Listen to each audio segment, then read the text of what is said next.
मधु का चेहरा देखकर करण वही सोफे पर बैठकर बोला, तुम आराम से बेड पर सो जाओ मधु, और मैं यहाँ सोफे पर सो जाता हूँ। ये सुनकर मधु बेड से उठी और बोली, प्लीज करण, ये सब मजाक नहीं है, प्लीज मेरी बात समझने की कोशिश कीजिए और जाइए यहाँ से प्लीज। कल आपकी शादी है और मैं नहीं चाहती कि मेरी वजह से अब आपकी जिंदगी में कोई भी परेशानी आए। मैं आपके आगे हाथ जोड़ती हूँ करण, इससे पहले कि कोई आपको मेरे कमरे में देख ले, प्लीज यहाँ से चले जाइए, मेरी मुश्किलें और मत बढ़ाइए प्लीज। मधु के जुड़े हुए हाथ देखकर करण बिना कुछ कहे वहां से चला गया। उसके जाते ही मधु ने दरवाजा अंदर से बंद कर लिया। दरवाजा बंद होने की आवाज सुनते ही करण ने पलटकर उसके कमरे की ओर देखा और मन ही मन बोला, आई एम सॉरी मधु, पर मैं तुम्हें अकेले छोड़कर कहीं नहीं जाऊंगा, फिर चाहे मुझे सारी रात तुम्हारे कमरे के बाहर ही क्यों ना काटनी पड़े। इतना कहकर वो मधु के कमरे के बाहर गैलरी में आकर खड़ा हो गया और उसने एक फोन किया। दूसरी ओर से राघव कॉल रिसीव करके बोला, सर हम उस आदमी को ढूंढ रहे हैं पर वो कहीं नहीं मिल रहा है। यहाँ तक कि हमने आपके और रिद्धिमा जी की फैमिली वालों के कमरों को छोड़कर बाकी सबके कमरे भी चेक कर लिए हैं, पर उसका कुछ पता नहीं चला। पता नहीं वो कहाँ गुम हो गया है, पर वो पैलेस से बाहर भी नहीं गया है, ये तो तय है। हमने पैलेस के दरवाजे पर भी अपने 2 आदमियों को खड़ा कर दिया है।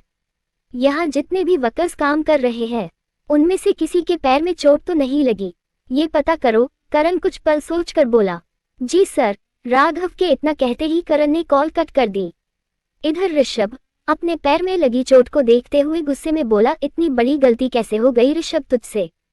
कैसे? तूने खुद मधु को बता दिया कि तू यहाँ है।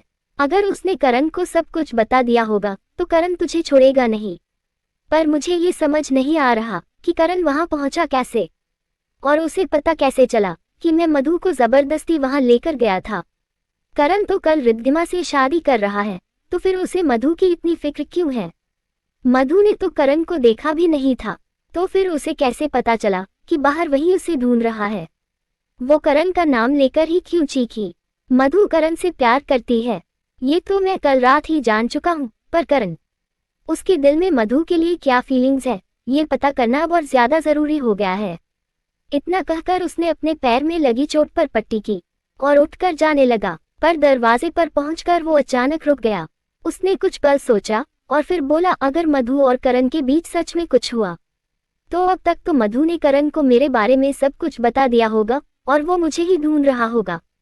वैसे तो मधु मेरे चेहरे के अलावा मेरे बारे में कुछ नहीं जानती, तो जाहिर सी बात है कि वो करण को भी मेरे बारे में कुछ नहीं बता सकती, पर मैं यहाँ हूँ ये बात मधु अब जानती है और शायद करण भी। मुझे करण और मधु दोनों से केयरफुल रहना होगा, क्योंकि मेरी जरा सी गलती मेरा सारा खेल बर्बाद कर देगी। मेरा पहला मकसद करण की शादी रोककर उसका सारी दुनिया के सामने तमाशा बनाना है, इसलिए आज जो गलती मैंने की है मुझे उसे दोबारा नहीं दोहराना चाहिए। और वैसे भी करण का दिमाग चाचा चौधरी की तरह चलता है, अगर उसके और मधु के बीच कुछ नहीं भी है तो उसने मुझे मधु के साथ बदतमीजी करते देखा है और अब वो मुझे ही ढूंढ रहा होगा। अब वो मुझे अरेस्ट करवाकर ही दम लेगा। अगर उसने मुझे लगी चोट देख ली तो वो मुझे पहचान जाएगा और सीधे मधु के सामने ले जाकर खड़ा कर देगा और वो मुझे देखते ही अपना मुंह खोल देगी। अब मुझे मधु और मीरा ही नहीं बल्कि करण के सामने जाने से भी बचना होगा। वो इतना कहकर अपने कमरे से बाहर आया, पर जैसे ही उसकी नजर मधु के कमरे के बाहर खड़े करण पर पड़ी तो वो तुरंत अपने कमरे में वापस आ गया। ये करण, ये मधु का चौकीदार बनकर उसके कमरे के बाहर क्यों खड़ा है? ऋषभ परेशान होकर खुद से बोला और फिर खिड़की के पास आकर पर्दे की ओर से बाहर देखने लगा। करण अभी भी वहीं खड़ा था। ऋषभ ने गुस्से में अपने हाथों की मुट्ठी बांधी और दीवार पर दे मारी। इधर मधु चुपचाप आकर बेड पर लेट गई। नीचे चल रहे डेकोरेशन की वजह से हल्की सी आवाज भी मधु को चौंका रही थी। बहुत कोशिश करने के बाद भी उसे नींद नहीं आ रही थी। उसे करवट बदलने में भी डर लग रहा था। उसने मीरा के साइड का पिलो उठाया और उससे अपने चेहरे को ढंककर अपनी आंखें बंद कर ली। कुछ देर बाद मधु की नींद लग गई, पर करण वही मधु के कमरे के बाहर पिल्ले से टिककर खड़ा था। मधु गहरी नींद में जाते ही सपने में ऋषभ को देखने लगी। ऋषभ उसे फिर से छूने की कोशिश कर रहा है, पर तभी करण वहां आ गया। दोनों के बीच मारपीट होने लगी, पर तभी ऋषभ ने गन निकालकर करण पर गोली दाग दी। करण, मधु चीखते हुए उठकर बैठ गई। उसकी चीख सुनकर करण तुरंत दरवाजे के पास आया और दरवाजा खटखटाते हुए बोला, मधु क्या हुआ, तुम ठीक हो ना, प्लीज दरवाजा खोलो प्लीज मधु। मधु ने डरते हुए अपनी नजरें चारों ओर दौड़ाई पर कमरे में कोई नहीं था। वो घबराहट से पसीने में तरबतर हो चुकी थी। उसके कानों में सिर्फ ऋषभ की आवाज गूंज रही थी। वो बेड से उठकर एक कोने में दुबक कर बैठ गई। करण फिर से दरवाजा पीटते हुए बोला, प्लीज मधु दरवाजा खोलो प्लीज। जब अंदर से उसे कोई आवाज नहीं आई तो उसने दरवाजा खोलने की कोशिश की, पर दरवाजा बहुत मजबूत था इसलिए वो उसे खोल नहीं पाया। वो खिड़की की ओर दौड़ा और उसने खिड़की खोलने की भी बहुत कोशिश की, पर खिड़की भी अंदर से बंद थी। वो गुस्से में खिड़की पीटते हुए उसे पुकारने लगा, मधु मधु। उसकी आवाज से मधु का डर और बढ़ गया। करण दरवाजे के पास आया और दरवाजा खटखटाते हुए बोला, प्लीज मधु प्लीज दरवाजा खोलो और मुझे अंदर आने दो प्लीज। घबराहट में मधु ने दरवाजे की ओर देखा तो उसे इस बार करण की आवाज सुनाई दी। वो उठकर दरवाजे की ओर दौड़ी और उसने दरवाजा खोल दिया। सामने करण को देखते ही उसके डरे हुए चेहरे पर मुस्कान आ गई और वो उससे लिपट कर रोने लगी। करण ने भी उसे अपनी बाहों में भर लिया। उसने अपने आसपास देखा और मधु को रूम में लेकर आया। उसने उसे बेड पर बैठाया। वो अभी भी डर से कांप रही थी। करण ने टेबल पर रखी जग से पानी लिया और ग्लास मधु की ओर बढ़ाकर बोला, पानी पियो मधु। उसने कांपते हाथों से पानी का ग्लास लिया और पीने लगी। 2 घूंट पानी पीने के बाद उसने ग्लास अपने होंठों से हटाया तो करण ने ग्लास लेकर फिर से टेबल पर रखा और उसे बेड पर लेटाते हुए बोला, सो जाओ मधु, तुम्हें किसी से डरने की जरूरत नहीं है, किसी से भी नहीं, मैं हूं तुम्हारे पास, सो जाओ। मधु ने अपनी मेहंदी लगी हथेली से उसकी हथेली पकड़ी और अपने गाल के नीचे रखकर अपनी आंखें बंद कर ली। करण अपने दूसरे हाथ से उसके सिर पर हाथ फेरते हुए बोला, सो जाओ मधु सो जाओ, मैं यही हूँ। मधु कुछ देर उसे देखती रही और फिर उसकी आंखें अपने आप बंद हो गई और वो कुछ ही देर में सो गई। पर करण वहीं बैठा उसे देख रहा था। मधु को एक बार फिर इतना डरा हुआ देखकर वो मन ही मन बोला, जो लड़की जिंदगी की हर मुश्किल का सामना अकेले कर लेती है, बार बार गिरने के बाद भी बिना किसी सहारे के फिर से उठकर खड़ी हो जाती है, जो अकेली अपने परिवार की हिम्मत बनकर खड़ी है और जिसे मेरी हर बदतमीजी का जवाब देना भी आता है, वो अगर किसी इंसान से इतना डर रही है तो जरूर वो इंसान नहीं जानवर होगा। मीरा ने तो मुझे उस रात के बारे में सिर्फ बताया था तो मुझे सुनकर इतनी तकलीफ महसूस हुई थी, तो फिर तुमने तो वो सब सहा है मधु, इसलिए तुम्हारे दर्द का तो मैं शायद अंदाजा भी नहीं लगा सकता। उस रात और उस आदमी का खौफ तुम्हारे जहन में बैठ गया है और यही खौफ तुम्हें उसके सामने खड़े नहीं होने दे रहा। जानता हूँ कि जो कुछ भी तुम्हारे साथ हुआ है उसे भुलाना तुम्हारे लिए मुश्किल ही नहीं बल्कि नामुमकिन है, पर मैं तुम्हें डर के साए में जीते नहीं देख सकता मधु, मुझे कुछ तो करना होगा। उसने इतना कहकर आहिस्ता आहिस्ता मधु के हाथ से अपनी हथेली छुड़ानी चाही तो उसने उसकी हथेली और कसकर पकड़ ली और नींद में बोली, प्लीज मुझे छोड़कर कहीं मत जाना, कहीं मत जाना, मैं कहीं नहीं जा रहा हूँ मधु, मैं यही हूँ तुम्हारे पास, तुम्हारे साथ, सो जाओ। करण उसके सिर पर हाथ फेरते हुए बोला। मधु फिर से सो गई। करण वहीं बैठा सारी रात उसे देखकर परेशान होता रहा। वो उसके पास से एक पल के लिए भी नहीं हिला। सुबह होते ही चारों ओर कबूतरों की गुटुर गू फिर से शुरू हो गई। करण ने रूम के झरोखे की ओर देखा तो सुबह हो चुकी थी। उसने आहिस्ता से मधु की हथेलियों से अपना हाथ छुड़ाया तो उसके हाथों में मधु की सूखकर झड़ रही मेहंदी लगी हुई थी। उसने जैसे ही अपना हाथ साफ किया तो अचानक उसे अपनी हथेली पर मधु का नाम नजर आया। वो हैरानी से अपने हाथ को देखते हुए उठ खड़ा हुआ। वो बस यही सोच रहा था कि उसके हाथों में मधु का नाम कैसे आया। फिर उसे याद आया कि जब उसके हाथों में मेहंदी लगाई जा रही थी तो आरव आकर उसके पास बैठा था और उसने मधु को पुकारा था। करण ने अपने हाथ की मुट्ठी बांधी और मधु के कमरे से बाहर आकर फिर से अपनी हथेली देखने लगा। तभी अपने कमरे की खिड़की खोल रही पूजा ने उसे मधु के कमरे से बाहर निकलते देख लिया। करण मधु के कमरे से बाहर आते ही मीरा को फोन करने लगा, पर तभी उसकी नजर मीरा पर पड़ी जो मधु के कमरे की ओर ही बढ़ रही थी। करण उसे देखते ही पिल्लर के पीछे छिप गया ताकि मीरा उसे ना देख सके। मीरा जैसे ही मधु के कमरे के पास पहुंची तो उसने देखा कि दरवाजा खुला हुआ था। लगता है जाग गई, मीरा इतना कहकर कमरे में आई उसके कमरे में जाते ही करण वहां से चला गया। पूजा ये सब देखकर परेशान हो गई। उसके दिमाग में बहुत कुछ चलने लगा था। मीरा रूम में आई तो मधु अभी भी सो रही थी। उसने मुंह बनाया और मधु को उठाने लगी, पर तभी उसकी नजर मधु की हथेली पर पड़ी। मेहंदी का इतना गहरा रंग देखकर उसके चेहरे पर बड़ी सी मुस्कुराहट आ गई। तभी मधु की आंखें खुल गई। मीरा को सामने देखकर उसके चेहरे पर मुस्कुराहट आ गई, पर जैसे ही उसने उसे अपनी मेहंदी देखते देखा तो तुरंत अपनी हथेली उससे छुड़ाकर उठ बैठी। उसने अपनी नजरें कमरे में चारों ओर दौड़ाई, पर करण उसे कहीं नजर नहीं आया। मीरा ने फिर से उसकी दोनों हथेली पकड़ी और उसकी मेहंदी देखकर बोली, मधु तेरी मेहंदी का रंग कितना गहरा आया है, देख। लगता है करण भी तुझसे उतना ही प्यार करता है जितना कि तू उससे करती है। शट अप मीरा, सुबह सुबह फिर से शुरू मत हो, मधु अपना हाथ छुड़ाकर बोली और उठकर अलमारी की ओर बढ़ने लगी।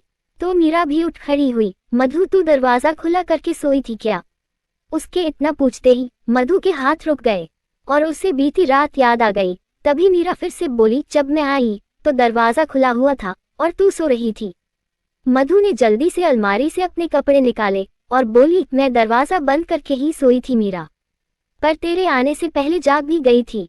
पर सुबह जब मैंने दरवाजा खोला तो बाहर बहुत अंधेरा था, इसलिए मैं फिर से बेड पर आकर लेट गई। मीरा ने आकर उसे पीछे से पकड़कर पूछा, तुझे रात को डर तो नहीं लगा ना? मधु को बीती रात का एक एक लम्हा याद आने लगा। तभी मीरा फिर से बोली, वो रात में कुछ देर के लिए पहले इसकी सारी लाइट्स ऑफ हो गई थी ना, बस इसलिए पूछ रही हूँ। वैसे मैं तेरे पास ही रही थी, पर ममता आंटी ने कहा कि तू सो चुकी होगी, क्योंकि अगर तू डरी होती तो मुझे तुरंत फोन जरूर करती, पर तेरा फोन नहीं आया।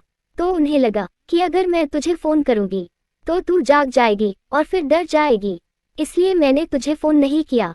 ये सुनकर मधु ने तुरंत हुए उसकी ओर देखा और बोली, अच्छा, पर मुझे तो पता ही नहीं कि बिजली कब गई थी, शायद मैं सच में सो चुकी थी।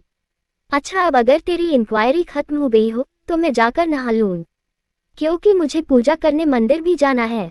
आज शिवरात्रि है, अगर लेट हो गई तो मंदिर में बहुत भीड़ हो जाएगी, इसलिए अगर हम जल्दी मंदिर पहुंचेंगे तो पूजा भी जल्दी ही कर पाएंगे। मीरा ने सिर हिला दिया तो मधु अपने कपड़े लेकर वॉशरूम में चली गई। उसके जाते ही मीरा आकर बेड पर लेट गई और लेटते ही उसकी नींद लग गई। कुछ देर बाद मधु नहाकर बाहर आई। उसने मीरा को सोते देखा तो उसे उठाने लगी। मीरा तू फिर सो गई, प्लीज जल्दी से नहा कर आ, हमें मंदिर जाना है। मीरा बिना अपनी आंखें खोले बोली, इतनी जल्दी क्या है मधु, आज तो सारा दिन पूजा ही होनी है, थोड़ी देर सो लेने दे, फिर चलते हैं ना। ठीक है, तू आराम से सो, पर मैं जा रही हूँ क्योंकि पूजा के बाद मुझे बहुत काम है। इतना कहकर मधु आईने के सामने बैठकर रेडी होने लगी और फिर उठकर पैलेस से बाहर आई। उसने बाहर एक दुकान से पूजा का सामान लिया और फिर अपनी सैंडल उतारकर मंदिर की सीढ़ियां चढ़ने लगी। उसने मंदिर में आते ही मंदिर की घंटी बजाई, पर जैसे ही उसने भोलेनाथ की पिंडी की ओर देखकर अपना सिर झुकाया तो उसकी नजर मंदिर में पूजा के लिए बैठे करण पर पड़ी। वो कुछ देर वही खड़ी उसे देखती रही, क्योंकि उसे करण से हुई अपनी पहली मुलाकात याद आ रही थी। उसने पहली बार करण को ऐसे ही महाकाल मंदिर में बैठे देखा था। वो मुस्कुरा दी, पर फिर अचानक उसे वो सब याद आने लगा जो बीती रात हुआ था। उसने खुद को संभाला और अपना दुपट्टा सिर पर डालकर पूजा करने के लिए बैठ गई। तभी भोलेनाथ का अभिषेक कर रहे करण की नजर उस पर पड़ी। करण के देखते ही उसने तुरंत अपनी नजरें झुका ली। उसने अपनी थाली वहीं रखी और बिना करण की ओर देखे भोलेनाथ के सामने हाथ जोड़ने लगी। तभी पंडित जी उससे बोले, बेटी जल से भगवान का अभिषेक करो। मधु तुरंत भोलेनाथ को जल चढ़ाने लगी। करण अभी भी उसे ही देख रहा था। अब दूध दही से अभिषेक करिए, इतना कहकर पंडित जी मंत्र बोलने लगे। दोनों ने अपनी अपनी थाल से दूध से भरा लोटा उठाया और एक दूसरे को देखते हुए साथ में भगवान का अभिषेक करने लगे। दूध के बाद दोनों ने भोलेनाथ का दही से अभिषेक किया। पंडित जी फिर से बोले, शहद से अभिषेक करें। मधु अपनी थाली में शहद ढूंढने लगी तो करण ने आहिस्ता से पूछा, क्या हुआ? वो शायद मैं शहद भूल आई हूँ, मधु परेशान होकर बोली। करण हल्के से मुस्कुरा दिया और धीरे से बोला, तुम तो खुद मधुमक्खी का छत्ता हो, तो तुम्हें शहद की क्या जरूरत है? ये सुनते ही मधु के चेहरे पर भी मुस्कुराहट आ गई। तभी करण ने शहद की कटोरी उसकी ओर बढ़ा दी। मधु उसे एकटक देखने लगी। कोई बात नहीं बेटा, आप दोनों साथ में शहद से अभिषेक कर दीजिए। तभी पंडित जी बोले। मधु ने फिर से करण की ओर देखा तो उसने मधु को उसका हाथ थामने का इशारा किया। मधु कुछ देर के लिए सोच में पड़ गई। करण कटोरी हाथ में लिए अभी भी उसे ही देख रहा था। मधु ने उसका हाथ पकड़ा तो करण के चेहरे पर मुस्कुराहट आ गई और दोनों ने एक साथ भोलेनाथ को शहद अर्पित किया। तभी शालिनी और पूजा भी वहां आ गई। मधु और करण को साथ में पूजा करते देख वो दोनों एक दूसरे का चेहरा देखने लगी। तभी पंडित जी फिर से बोले, अब आप दोनों इन्हें फिर से जल से नहलाइए। दोनों ने अपने अपने लोटे से पिंडी पर जल डाला और दूसरे हाथ से उन्हें नहलाने लगे। पंडित जी के बताए अनुसार दोनों ने भोलेनाथ की पूजा की। ये सब देखकर पूजा शालिनी से बोली, भाभी मंदिर में खड़ी हूँ पर फिर भी एक अनजाना सा डर लग रहा है, जैसे आज कुछ तो होने वाला है और मेरा दिल कह रहा है कि आज अगर इस शादी में कुछ भी हुआ तो उसकी वजह ये लड़की होगी। शालिनी ने तुरंत पूजा की ओर देखा और फिर भोलेनाथ की ओर देखकर बोली, पूजा जो कुछ मैं अपनी आंखों के सामने देख रही हूँ उसके बाद अब मुझे इन पर पूरा भरोसा है, इसलिए अब मेरे मन में कोई डर नहीं है। आज जो कुछ भी होगा बहुत अच्छा होगा। और रही बात मधु की तो मुझे ऐसा लगता है कि आज मधु ही हमें सारी दुनिया के सामने शर्मिंदा होने से बचाएगी। ये सुनकर पूजा हैरानी से उसे देखने लगी पर शालिनी उसे देखकर मुस्कुरा दी। उसने मंदिर की घंटी बजाई तो पंडित जी उसकी ओर देखकर बोले, अब आपको पूजा के लिए थोड़ी देर का इंतजार करना होगा क्योंकि सुबह की पहली पूजा के बाद आरती की जाती है, इसलिए अब आप आरती के बाद ही पूजा कर पाएंगी। शालिनी मुस्कुराते हुए बोली, कोई बात नहीं पंडित जी, हम आरती के बाद पूजा कर लेंगे, आप आरती शुरू कीजिए। पंडित जी ने आरती की थाली उठाई और फिर थाली करण और मधु की ओर बढ़ाकर बोले, आरती आप दोनों ही करिए। जी, दोनों एक साथ बोले। पंडित जी ने आरती गानी शुरू कर दी। उनके साथ ही करण और मधु भी आरती गा रहे थे। शालिनी ये देखकर मन ही मन बोली, आज मुझे पूरा यकीन हो गया है भोलेनाथ कि ये दोनों एक दूसरे के लिए बने हैं और इन्हें दुनिया की कोई ताकत एक दूसरे से जुदा नहीं कर सकती, क्योंकि इन दोनों पर आपका हाथ है। अब बस मैं ये देखना चाहती हूँ कि आप कब और कैसे इन दोनों को एक करते हो और मैं उस पल का इंतजार करूंगी। आरती चल ही रही थी कि तभी ममता रिद्धिमा और रोहित के साथ वहां आ गई। करण और मधु को साथ में आरती करते देख वो गुस्से में लाल पीली हो गई। रिद्धिमा भी उसे घूरने लगी क्योंकि मधु को करण के साथ आरती करते देख उसे अच्छा नहीं लगा। रोहित भी परेशान हो गया। आरती पूरी होते ही पंडित जी बोले, बिटिया तुम ये आरती सबको दे दो और बेटा तुम भोलेनाथ को चढ़ाई भांग को दूध में मिलाकर प्रसाद तैयार करवा दो और ये प्रसाद फल और मिठाई सब में बांट दो। जी, इतना कहकर करण वहां से जाने लगा। तभी मधु उसकी ओर आरती की थाल बढ़ाकर बोली, आरती तो ले लीजिए। करण ने तुरंत उसकी ओर देखते हुए आरती ली और फिर वहां से चला गया। उसके जाते ही मधु सबको आरती देने लगी। वो शालिनी के पास भी आई पर शालिनी ने जैसे ही मधु के हाथों की मेहंदी का रंग देखा तो तुरंत उसकी हथेली पकड़ी। उसके हथेली पकड़ते ही मधु घबरा गई और मन ही मन बोली, हे महादेव, अगर आंटी ने मेरे हाथ में करण का नाम देख लिया तो ना जाने क्या सोचेगी। मैंने तो इनसे झूठ कहा है कि मैं रोहित से प्यार करती हूँ। तभी शालिनी मेहंदी देखते हुए बोली, मधु तुम्हारी मेहंदी का रंग तो रिद्धिमा की मेहंदी से भी ज्यादा गहरा आया है। लगता है महादेव ने तुम्हारी किस्मत में बहुत प्यार करने वाला पति लिखा है। मधु ये सुनकर झेप गई और उसने अपनी नजरें झुका ली। शालिनी ने बहुत प्यार से उसके गाल को छुआ और बोली, मैं महादेव से प्रार्थना करूंगी कि तुम्हें भी तुम्हारा प्यार आज ही मिल जाए। मधु ने तुरंत नजरें उठाकर उनकी ओर देखा तो शालिनी फिर से बोली, थैंक यू बेटा, कल रात तुमने सही समय पर आकर बाऊजी को संभाल लिया, वरना ना जाने क्या हो जाता। थैंक यू बेटा। मधु बिना कुछ कहे बस मुस्कुरा दी और बाकी सबको आरती देने लगी। सबको आरती देने के बाद उसने आरती की थाल पंडित जी को दी और फिर उनके पैर छुए। पंडित जी उसके सिर पर हाथ रखकर बोले, भोलेनाथ की कृपा दृष्टि हमेशा तुम पर बनी रहे। मधु मुस्कुराते हुए वहां से चली गई। उसे जाते देख रोहित भी उसके पीछे चला गया। बाकी सब पूजा के लिए आगे बढ़ने लगे। ममता ने रिद्धिमा को घूरा और धीमी आवाज में बोली, थोड़ा जल्दी नहीं उठ सकती थी? कहा था मैंने कि आज करण जल्दी उठकर पूजा करने जरूर आएगा और तुझे भी उसके साथ ही पूजा करनी है, पर तुझे तेरी नींद ज्यादा प्यारी थी। ओ प्लीज मोम, करण और उसकी फैमिली मुझे बचपन से जानती है। उन्हें पता है कि मुझसे ये पूजा पाठ नहीं होती, यहाँ भी आप मुझे जबरदस्ती लेकर आई है। आज मेरी शादी है और मुझे मैनीक्योर और पेडिक्योर भी करवाना है, पर अब मुझे आपकी वजह से देर हो जाएगी, रिद्धिमा झुंझुला कर बोली और आकर शालिनी के पास खड़ी हो गई। ममता को उस पर बहुत गुस्सा आया। इधर मधु ने अपनी मेहंदी देखी और सुकून की सांस लेकर बोली, शुक्र है जो आंटी की नजर मेरे हाथों में लिखे करण के नाम पर नहीं गई, वरना अगर वो मुझसे कोई सवाल कर बैठती तो मेरे लिए अब उनसे झूठ बोलना बहुत मुश्किल हो जाता।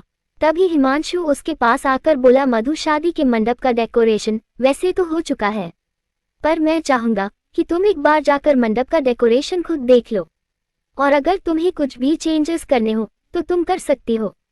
जी सर। इतना कहकर मधु जाने लगी तो हिमांशु फिर से बोला, मधु मंडप का काम खत्म करके एक बार शादी में लगने वाली पूजन सामग्री फिर से देख लेना, कहीं कुछ रह न गया हो। मैं जरा करण सर के लिए रखी गई शिवरात्रि पार्टी का अरेंजमेंट चेक करके आता हूँ, क्योंकि फिर हमें केटरिंग का अरेंजमेंट भी चेक करना है। मधु ने सिर हिलाया और वहां से चली गई। वो मंडप के पास आकर उसे देखने लगी। वो मंडप के खम्भ को देखते हुए वहां काम कर रहे एक लड़के से बोली, भैया ये जो चारों खम्भ है इनके चारों ओर लाइटिंग कर दीजिए और साथ में मोंगरे के फूलों की लड़ियां भी लगवा दीजिए ताकि मंडप फूलों की खुशबू से महक उठे। जी मैडम। इतना कहकर वो लड़का सामान लेने चला गया। मधु फिर से मंडप को देखने लगी। तभी रोहित उसके पास आकर बोला, मधु मुझे तुम्हारी हेल्प चाहिए, क्या तुम मेरी मदद करोगी? मधु मुस्कुराते हुए बोली, जरूर करूंगी, बताओ क्या हेल्प चाहिए? रोहित मुस्कुराते हुए बोला, वो मैं अभी नहीं बता सकता, उसके लिए तुम्हें ठीक 1 घंटे बाद पहले इसके सामने वाली छतरी पर आकर मुझसे मिलना होगा, आओगी ना? मधु ने हाँ में सिर हिलाया तो रोहित बिना कुछ कहे मुस्कुराते हुए वहां से चला गया। मधु उसे जाते देख रही थी और करण अपने कमरे के बाहर खड़ा ऊपर से उसे देख ही रहा था। उसकी आंखों के सामने अभी भी मधु का डर से कांपता हुआ चेहरा था। तभी राघव उसके पास आया। उसे देखते ही करण ने पूछा, कुछ पता चला उस आदमी का? नहीं सर, अभी तक तो कुछ पता नहीं चला, पर ये तो तय है कि वो यही इसी पैलेस में है।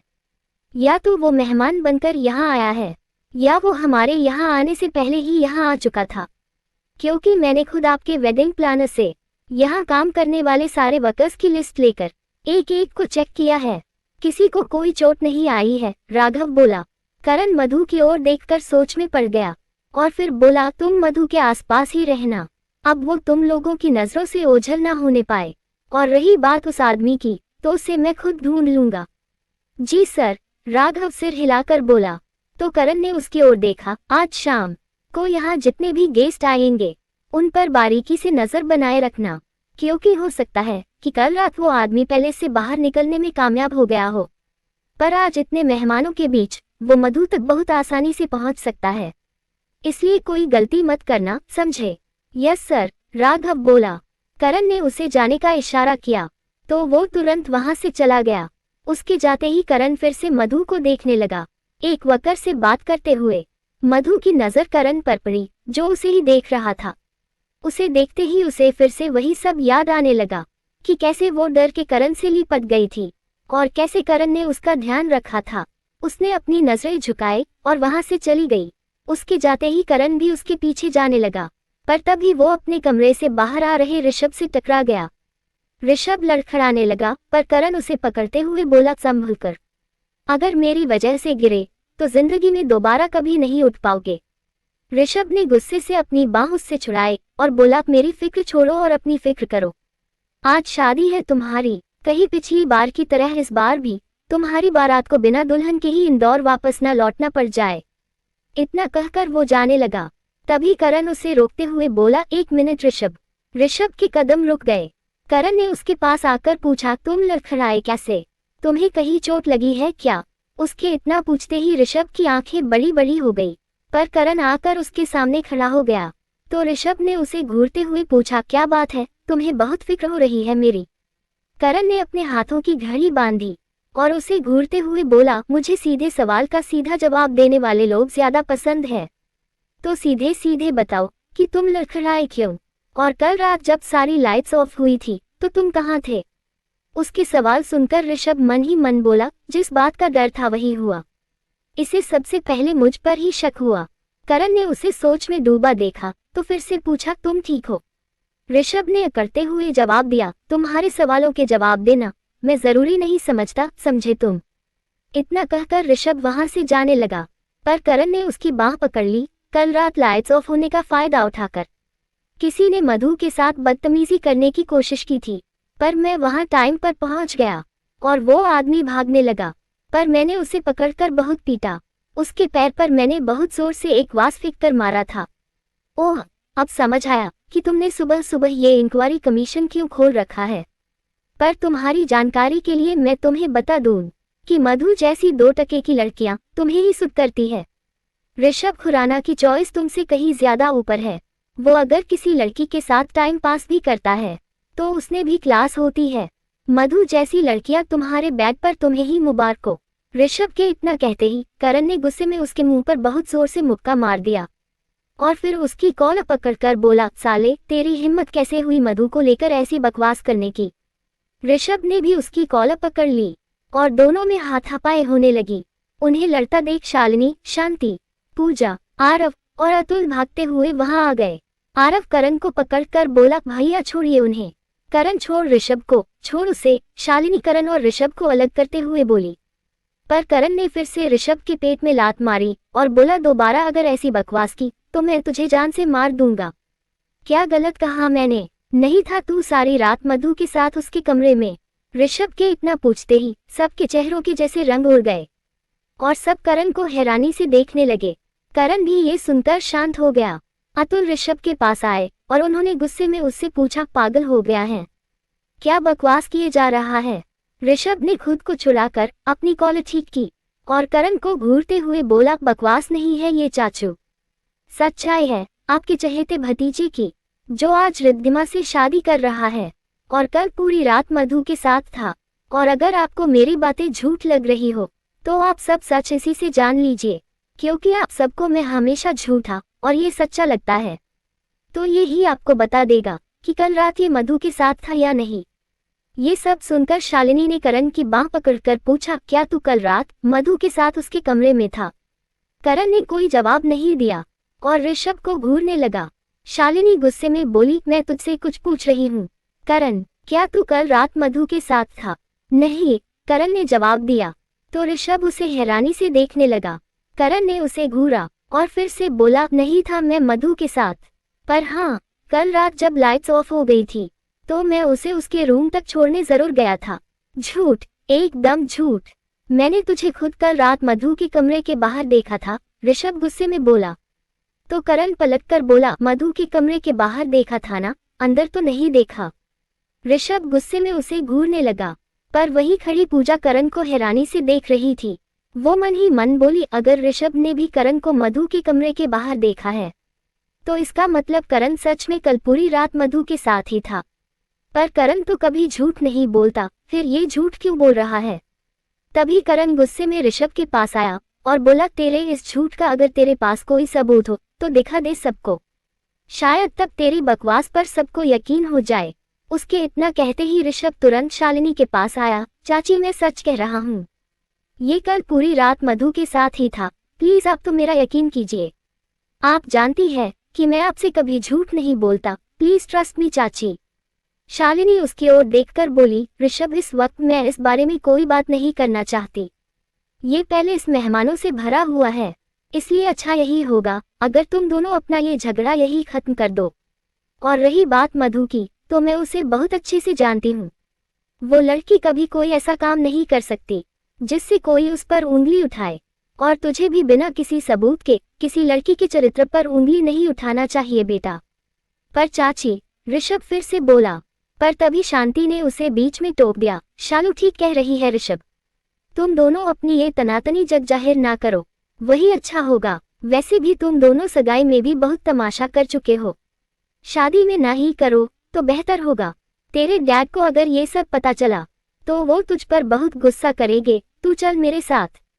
इतना कहकर शांति ने ऋषभ का हाथ पकड़ा और उसे अपने कमरे में ले जाने लगी। उसके जाते ही करण भी गुस्से में अपने कमरे में चला गया। आरव तेजी से उसके पीछे दौड़ा।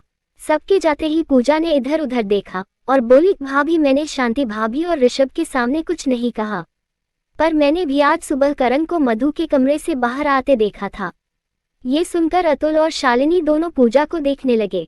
पूजा शालिनी की ओर देखकर फिर से बोली, भाभी मैं मानती हूँ कि मधु बहुत अच्छी लड़की है, पर कोई भी शरीफ लड़की बिना शादी के अगर पूरी रात किसी लड़के के साथ रहे तो इसका मतलब आप समझती है ना, करण की आज शादी है, कहीं मधु की वजह से वो कुछ ऐसा ना कर बैठे जिससे हमारे खानदान की इज्जत मिट्टी में मिल जाए। अगर ऐसा हुआ तो माँ ये सदमा कभी बर्दाश्त नहीं कर पाएगी। ये सुनकर शालिनी और अतुल सोच में पड़ गए। करण गुस्से में अपने कमरे में आया और आते ही उसने टेबल पर हाथ मारकर उस पर रखा सारा सामान जमीन पर गिरा दिया और गुस्से में अपना हाथ भी टेबल पर दे मारा। तभी आरव ने उसे पकड़कर पूछा, आप ठीक हो भैया? करण बिना उसकी ओर देखे बोला, मैं ठीक हूँ आरव, बस कुछ देर अकेले रहना चाहता हूँ प्लीज। आरव कुछ देर परेशान सा वहीं खड़ा रहा और फिर बिना कुछ कहे वहां से चला गया।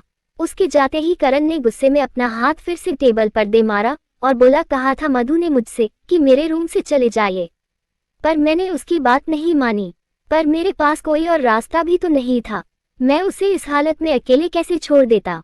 तभी उसे किसी के आने की आहट सुनाई दी तो वो बिना देखे गुस्से में चीखा, प्लीज आरव इस वक्त यहाँ से चले जाओ प्लीज। इतना कहकर वो पलटा तो सामने शालिनी खड़ी थी। करण तुरंत उनकी ओर पीठ करके खड़ा हो गया और बोला, मैं जानता हूँ मम्मा कि आप क्या जानने आई है, यही न कि मैंने बाहर झूठ क्यों बोला, पर अगर मैं सच बोलता तो सब मधु पर उंगली उठाते, जो मुझे बिल्कुल गवारा नहीं था। मैंने तुझसे कहा था ना करण कि अगर तेरी वजह से किसी ने उस पर उंगली उठाई तो मैं तुझे कभी माफ नहीं करूंगी। देख आज वही हो गया, शालिनी परेशान होकर बोली। करण ने ये सुनकर अपनी आंखें बंद कर ली, पर वो खुद को संभाल कर पलटा, मम्मा प्लीज मेरा यकीन कीजिए, कल रात मधु के साथ उसके कमरे में रहना मेरी मजबूरी थी। उसकी हालत बहुत खराब थी, अगर कल रात में उसे अकेले छोड़ देता तो शायद डर के मारे उसकी जान ही निकल गई होती। उसके इतना कहते ही शालिनी उसे एकटक देखने लगी। करण बेड पर बैठकर बोला, कल रात जब बिजली चली गई थी तो अंधेरे का फायदा उठाकर किसी ने मधु को पकड़ लिया और उसे एक बंद कमरे में ले गया। अगर मैं वक्त पर वहां नहीं पहुंचता तो ना जाने क्या हो जाता। ये क्या कह रहा है तू करण? शालिनी ने उसके पास बैठकर पूछा। तो करण ने उनकी हथेली थामकर जवाब दिया, हाँ मम्मा, कल रात जो मधु के साथ हुआ उसकी वजह से वो बहुत ज्यादा डर गई थी और मीरा भी उसके साथ नहीं थी। अगर आप कल रात मधु की हालत देखती तो आप भी बहुत घबरा जाती। मैं मधु को उस हालत में अकेले नहीं छोड़ पाया, बस इसलिए मुझे वही उसके पास ही रहना पड़ा ताकि वो सुकून से सो सके। ये सुनकर शालिनी ने परेशान होकर पूछा, पर करण, मधु को देखकर तो लग ही नहीं रहा कि कल रात उसके साथ इतना बड़ा हादसा हुआ है। करण मुस्कुराते हुए बोला, मधु की यही बात तो उसे सबसे अलग बनाती है मम्मा, वो मेरी तरह जिंदगी के एक हादसे को दिल से लगाकर नहीं जी रही है, बल्कि वो तो हालातों से लड़कर मुस्कुराकर अपनी जिंदगी जीती है। मुझसे कहीं ज्यादा स्ट्रांग है वो, बहुत हिम्मत है उसने। इतना कहकर करण मुस्कुराने लगा। शालिनी भी उसे देखकर मुस्कुरा दी। लेखिका कविता वर्मा। अगर आपको मेरी लिखी कहानियां पसंद आ रही है और आप इस कहानी को आगे भी पढ़ना और सुनना चाहते हैं तो मेरे चैनल को लाइक करें